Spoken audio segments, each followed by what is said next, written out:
ចាជំរាបសួរបងប្អូនចាតិចបងប្អូនឃើញខ្ញុំមើលមួយផ្លេតថាខ្ញុំទៅលេងសមុទ្រទៅលេងអីយ៉ាងទៅលេងសមុទ្រអីពាក់បីជើងអញ្ចឹង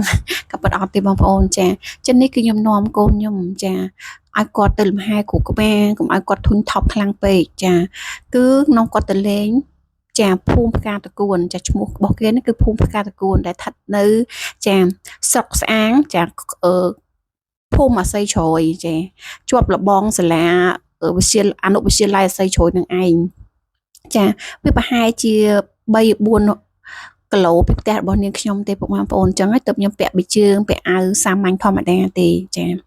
ហើយទេសភាពវាអត់ស័ក្តិសមនឹងយើងស្លៀកពាក់បែបហ្នឹងទៅចាមើលទៅវាលក្ខណៈថាកន្លែងគេរ៉ូមែនទិកដែរអញ្ចឹងចានិយាយទៅគឺភូមិផ្កាតកួនគឺស្អាតដែរស្អាតមិនថាស្អាតប្រហែលនេះគឺអាចថាទទួលយកបានលក្ខណៈថាជាផ្ទះលំហែគេធ្វើជាផ្ទះលក់ផ្ទះលំហែហើយក៏មាននៅភ្ញៀវទៅលេងទៅអីចឹងដែរចាកបៅដបងមនុស្សច្រើនណាបងប្អូនអើយរកកន្លែងចតឈរជើងអត់មានទេចាតែមួយរយៈនេះវារៀងស្ងាត់អីចឹងទៅដោយសារសេដ្ឋកិច្ចធ្លាក់ចុះផងហើយណាមួយវារៀងឆ្ងាយពីគេហៅថាឆ្ងាយពីក្រុងពីអីចឹងទៅចាអញ្ចឹងនេះគឺខ្ញុំនាំកូនខ្ញុំទៅអង្គុយញ៉ាំទាំងទឹកភេសជ្ជៈតិចតួចចាលក្ខណៈថាទៅស្រូបទឹកខ្យល់អាកាសតិចតួច1ម៉ោងអីចឹងទៅមកផ្ទះវិញទេចាដោយសារតែគឺសន្យាជាមួយនឹងកូនថាកូនឯងផឹងហ៊ានទៅចាំប៉ាគាត់ជាប៉ាតនេប៉ានាំកូនទៅដើរលេងអញ្ចឹងសន្យាគាត់2-3អាទិត្យហើយបងប្អូនចាទម្រាំថាគ្រួសារខ្ញុំបានធូរចាគាត់ជួស្រោម2-3អាទិត្យជាប់គ្នាអញ្ចឹងទៅទម្រាំទៅគាត់ឈប់ជួទៅចាបាននាំកូនទៅដើរលេងហើយដើរលេងអត់ឆ្ងាយទេចិត្តទេនឹងឯងតែទេសភាពគឺអេមចាអញ្ចឹងអ្វីដែលខ្ញុំចង់និយាយក្នុងវីដេអូនេះទី1គឺចាចង់បង្ហាញថានៅខាងបែកខាងគិនស្វាយបែកខាងស្អាងក៏មានកន្លែងទេសភាពស្អាតចា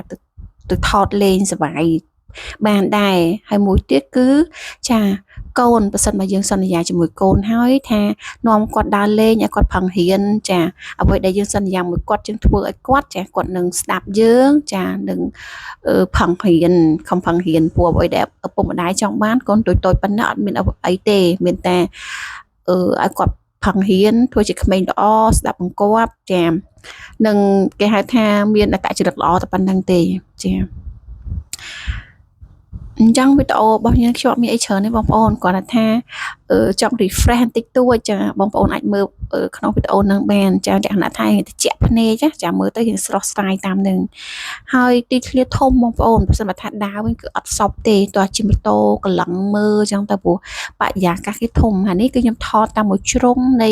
ភូមិផ្កាតកួននឹងទេចាអញ្ចឹងសម្រាប់បងប្អូនចង់ទៅលេងអាចធ្វើដំណើរពីចាពីម្ពិញមកជិះតាមគេហៅថាផ្លូវ 21B ឬក៏ផ្លូវ110ចាប្រសិនបើក្នុង map គេដាក់ផ្លូវ 21B បើជាក់ស្ដែងនៅលើតាមអង្គរផ្លូវគឺគេហៅថាផ្លូវ110នឹងឯងចាផ្លូវពីកោះកបីបងប្អូនចាកោះកបីគេថាបុកទៅស្អាងខាងកើតចាស្រុកខ្ញុំគេហៅថាស្អាងខាងកើតនឹងឯងចាព្រោះផ្ទះខ្ញុំគឺជាប់ព្រំប្រទល់ស្អាងនឹងឯងចាអញ្ចឹងគេហៅថាស្អាងខាងកើតចាពុកម៉ែបងប្អូនអាចមកលេងទស្សនាបានចាំមកលេងគៀនស្វាយអញ្ចឹងទៅហួសមកលេងភូមិផ្កាតកួនអញ្ចឹងទៅឬក៏អាចថាចា